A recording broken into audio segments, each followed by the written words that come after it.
বগুড়ায় দুঃসাহসিক ককটেল হামলা। জাতীয় নির্বাচন সামনে রেখে রাজনৈতিক অঙ্গনে আবারও উত্তেজনা। এবার নিশানায় জাতীয় নাগরিক পার্টি এনসিপির কেন্দ্রীয় নেতা সার্জিস আলমের গাড়ি। সোমবার বিকেলে জেলা পরিষদ চত্বরে সার্জিস আলমের উপস্থিতিতে চলছিল এনসিপির জেলা সমন্বয় সভা। ঠিক সেই সময় দুইটি ককটেলের বিকট শব্দে কেঁপে ওঠে পুরো এলাকা। সৌভাগ্যবশত কেউ আহত হননি, তবে আতঙ্ক ছড়িয়ে পড়ে বগুড়া শহর জুড়ে। পরে ঘটনাস্থল থেকে পুলিশ উদ্ধার করে একটি অবিস্ফোরিত ককটেল। এ ঘটনায় আইন শৃঙ্খলা বাহিনীর গাফিলতি নিয়েও প্রশ্ন তুলেছেন সার্জিস আলম।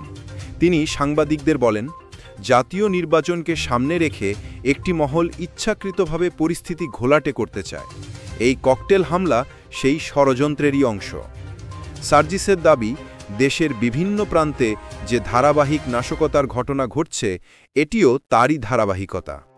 সার্জিস আলম অভিযোগ করেন, আইন শৃঙ্খলা বাহিনীর দায়িত্বে অবহেলার কারণেই এমন সাহস পাচ্ছে দুর্বৃত্তরা। হামলার পরপরই এনসিপির নেতাকর্মীরা সংক্ষিপ্ত সভা শেষ করে বিক্ষোভ মিছিল বের করেন, যা ঘিরে বগুড়া শহর জুড়ে উত্তেজনা ছড়িয়ে পড়ে। এদিকে বগুড়া সদর থানার ওসি হাসান বাসির বলেন, ঘটনায় জড়িতদের শনাক্ত ও আটকের চেষ্টা চলছে।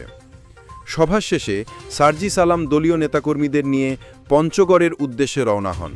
তবে যাওয়ার আগে সাংবাদিকদের বলেন, আমরা ভয় পাই না, এই দেশের জনগণ শান্তি চায়, আর যারা অশান্তি ছড়ায় তাদের বিরুদ্ধে জনগণই রুখে দাঁড়াবে। একদিকে জাতীয় নির্বাচনের প্রস্তুতি, অন্যদিকে পরপর এমন হামলার ঘটনা। প্রশ্ন উঠছে, কারা চাইছে দেশকে আবারও উত্তপ্ত করতে?